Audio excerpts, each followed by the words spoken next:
guys, good morning. Welcome back to my channel. Dito ako ngayon sa Lubbock Plaza, sa Lubbock, Bohol. So yun guys, naalala nyo ba si Benhur Abalos?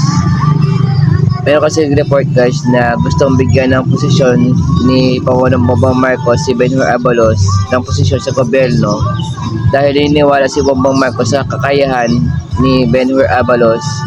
Sa kitna yan ng guys ng balasahan ng posisyon sa gobyerno. So yun guys, panoorin nyo ang report na ito. Gusto ni Pangulong Bongbong Marcos na bigyan muli ng pwesto sa gobyerno si dating Interior Secretary Benhur Abalos sa gitna yan ng umuugong na balasahan na naman sa gabinete ng Pangulo. Live mula sa TV5 Media Center nangungun sa balita si News 5 Palace Correspondent Maricela Lili. Maricel, bakit gustong pabalikin ni PBBM sa gobyerno si Abalos? Jiggy, malinaw din naman doon sa naging pahayag ni Pangulong Bongbong Marcos na sa kanyang paningin, hindi rin matatawaran yung kakayahan nitong si dating Interior Secretary Benhur Abalos, kaya gusto niya itong ibalik bilang isa sa kanyang mga opisyal sa pamahalaan. Ang sinasabi nga ni Pangulong Bongbong Marcos, hindi naman daw ibig sabihin na porque muli niyang i-appoint, hahanapan ng posisyon itong si dating Secretary Abalos, meron nang mawawala ng pwesto sa gabinete. Pwede daw niyang hanapan ng posisyon ito para patuloy na makatulong sa gobyerno. Matatandaan kasi natin, Gigi, na tumayo o nanilbihan bilang Interior Secretary etong si Benhur Abalos. Pero kinailangan niyang bumaba sa pwesto dahil nagdesisyon ito na tumakbo sa pagkasenador noong nakaraan na midterm election. But this is still under the alliance of President Marcos. Kasama siya doon sa mga inendorso ng Pangulo. At ngayon nga, gusto niya itong ibalik sa posisyon. Pakinggan natin ang sinabi ni Pangulong Marcos. I'll be very candid, I'll be very frank with you. I wouldn't mind finding a way for him to help us in an official capacity. Just because we want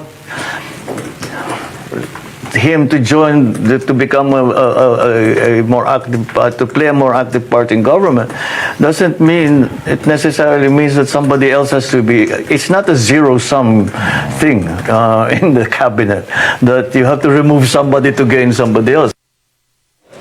At ibig bang sabihin ito, Maricel, ay tuloy-tuloy ng balasahan sa gabinete ni Pangulong Marcos?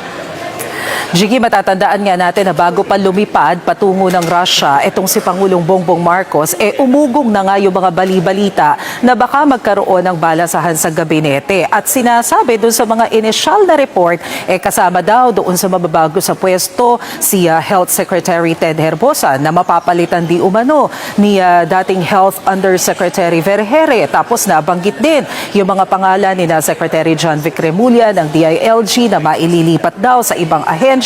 Kasama rin dyan si DPWH Secretary Vince Tison at maging yung economic team ng Pangulo. Pero alam mo, doon sa pahayag ni Pangulong Bongbong Marcos sa media interview ng media dyan sa Russia, sinabi ng Pangulo na counterproductive kapag nagkaroon siya ng balasahan sa gabinete. Balasahan, ibig sabihin at least dalawa yung mababago daw doon sa posisyon ng gabinete. Ang sinasabi kasi ng Pangulo, kumbaga nakabisado na nung kanya mga kalihim yung trabaho sa kani-kanilang mga kagawaran. Kapag pinalitan na naman niya yung mga appointee doon sa mga departamentong yon, parang back to zero, mag-aaral na naman sila kung ano na naman yung gagawin doon sa mga kagawaran na yon. So sa tingin niya, hindi ito kailangan, pero gaya rin na sinabi niya, ipapasok niya sa hanay ng pamahalaan siya dating Secretary Benhur Abalos. Pakinggan natin yung sinabi ni Pangulong Marcos.